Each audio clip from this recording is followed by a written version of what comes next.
좋은 날입니다. 오늘도 말씀 안에 승리하는 하루 되시기를 기도하겠습니다. 오늘 생명의 산 본문은 사무엘상 17장 1절부터 11절입니다. 오늘 본문에서는 블레셋이 이스라엘에 쳐들어와 거인 골리앗의 도발에 이스라엘이 두려워하는 모습이 나옵니다. 이 말씀을 통해 하나님께서 무엇을 말씀하시는지 한 절 한 절 살펴보도록 하겠습니다. 1절부터 3절입니다. 블레셋 사람들이 그들의 군대를 모으고 싸우고자 하여 유다에 속한 소고에 모여 소고와 아세가 사이에 에베스 담밈에 진침해 사울과 이스라엘 사람들이 모여서 엘라 골짜기에 진치고 블레셋 사람들을 대하여 전열을 벌였으니 블레셋 사람들은 이쪽 산에 섰고 이스라엘은 저쪽 산에 섰고 그 사이에는 골짜기가 있었더라. 블레셋이 이스라엘을 쳐들어왔습니다. 1절에 블레셋이 유다에 속한 소고에 모여 에베스 담밈에 진을 쳤다고 나옵니다. 이들은 본격적으로 전쟁을 시작도 하기 전에 이미 이스라엘 유대 지역까지 들어와 진을 칠 정도로 이스라엘은 약해져 있었습니다. 블레셋은 이스라엘과 많은 전쟁을 했지만 사무엘상에서만 하나님의 능력에 의해 4번이나 대패했었습니다.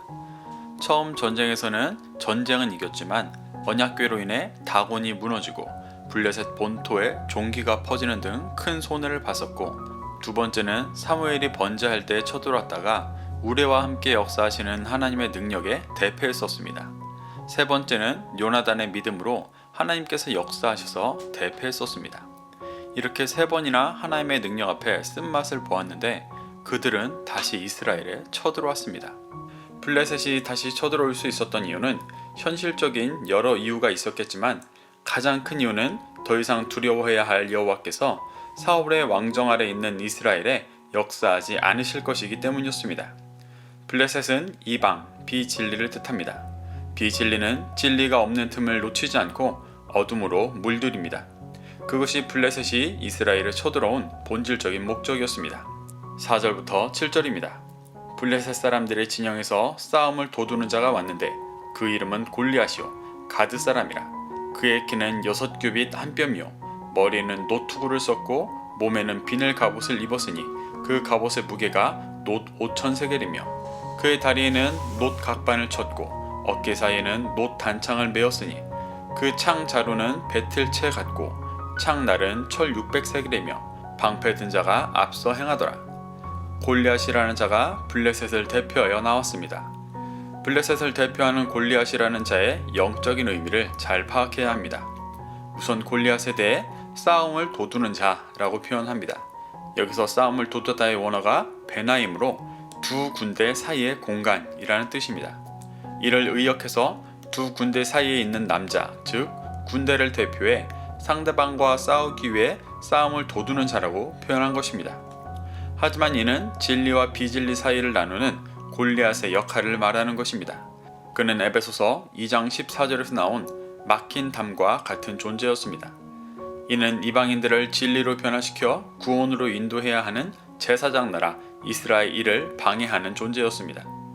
이것이 두 군대 사이의 공간에 서 있는 골리앗의 정체성이었습니다. 또 골리앗의 이름을 보면 포로라는 뜻입니다. 그 어원 갈라는 포로로 끌고 가다 라는 뜻입니다. 골리앗은 이스라엘이 바벨론에 끌려가듯 진리를 포로로 끌려가며 해체시키는 자였습니다. 또 4절 후반부부터 7절까지 거인인 골리앗을 묘사합니다. 골리앗의 키가 6규빗 한 뼘이라고 표현하는데 이는 센티미터로 환산하면 약 290cm가 된다고 합니다. 또 그가 걸친 갑옷들을 설명하며 무게가 5,000세겔이라고 말하는데 이는 킬로그램으로 환산하면 약 57kg입니다. 또 7절에 기록된 그의 창 날만 600세겔로 11kg 정도라고 합니다. 이것들은 그가 엄청난 거인이었고 엄청난 괴력의 소유자였음을 보여줍니다. 그런데 성경에서 거인은 영적으로 긍정적인 이미지가 아닙니다. 창세기에서 네피림이라는 거인이 나옵니다. 골리앗이 혈통적으로 네피림의 후손인지는 알 길이 정확히 없지만 그를 거인으로 표현하는 것이 영적으로 네피림의 중심을 갖고 있음을 표현하는 것입니다. 창세기 6장 3절부터 4절을 보면 네피림의 영적인 본질이 잘 드러납니다. 네피림은 하나님의 영이 함께하지 않는 자의 대표적인 모습이었습니다. 네피림은 하나님의 영이 떠난 비진리 자체였습니다. 네피림이라는 단어의 어원이 나팔로 떨어뜨리다, 넘어뜨리다 라는 뜻입니다. 그 이름 자체도 하나님의 아들들을 영적으로 타락시키고 떨어뜨리는 자라는 뜻입니다. 이렇게 골리앗에 대해 거인이고 괴력을 가지고 있다고 표현하는 것은 그만큼 강력한 비진리를 가진 중심임을 표현하고 있는 것입니다. 성경은 이렇게 비진리 자체인 골리앗을 블레셋의 최선봉으로 표현하므로 이미 여호와의 영이 떠난 사울 왕 체제에 이스라엘이 도저히 이길 수 없는 상대였음을 말하고 있습니다. 8절입니다. 그가 서서 이스라엘 군대를 향하여 외쳐 이르되 너희가 어찌하여 나와서 전열을 벌였느냐. 나는 블레셋 사람이 아니며 너희는 사울의 신복이 아니냐. 너희는 한 사람을 택하여 내게로 내려보내라. 골리앗은 이스라엘 군대를 향해 한 사람을 택하여 보내 자신과 싸우자고 합니다.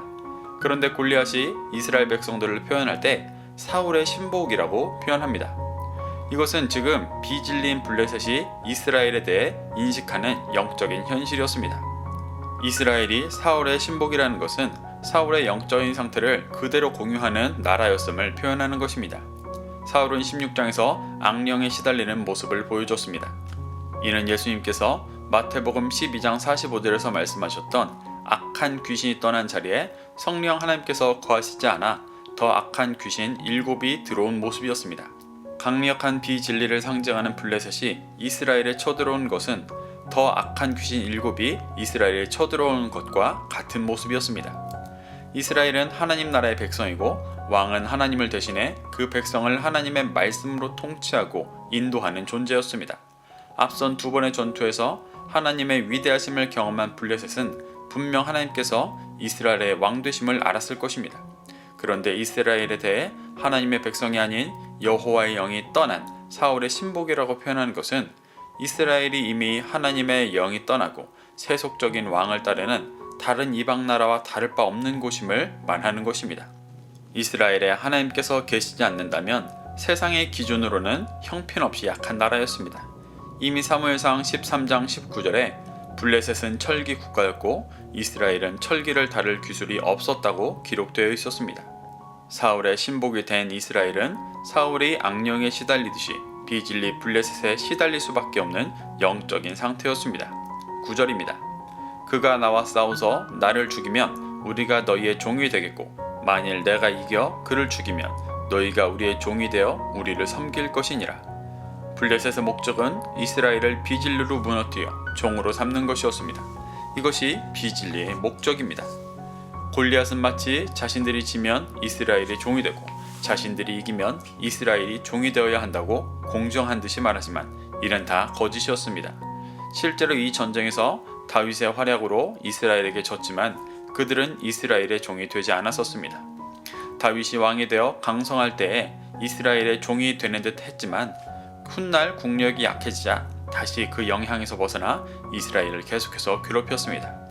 블레셋의 목적은 상황이 어떻게 되든 이스라엘을 종으로 삼는 것이었습니다. 요한복음 8장 34절에서 35절을 보면 예수님께서 죄를 범하는 자는 죄의 종이 되는데 그 종은 영원히 주인의 집에 거하지 못한다고 말씀하셨습니다. 블레셋의 목적은 이스라엘이 비진리를 쫓는 종이 되어 하나님 나라에 영원히 거하지 못하게 하는 것이지 자신들이 이스라엘의 기준인 진리의 종이 되는 것은 아니었습니다. 10절부터 11절입니다. 그 블레셋 사람이 또 이르되 내가 오늘 이스라엘의 군대를 모욕하였으니 사람을 보내어 나와 더불어 싸우게 하라 한지라.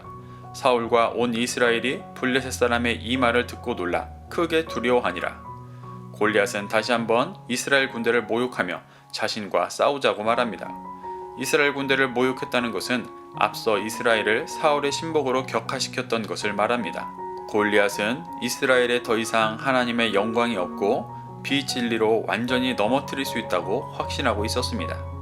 이에 사울과 이스라엘은 그 말을 듣고 놀라 크게 두려워했다고 말합니다. 여기서 놀라다의 원어가 하타트로 쓰였고 두려워하다의 원어가 야레로 쓰였습니다. 이 하타트와 야레는 성경에서 반복되어 사용되어집니다. 신명기 31장 8절을 보면 두려워하지 말고 주저하지 말라고 나옵니다.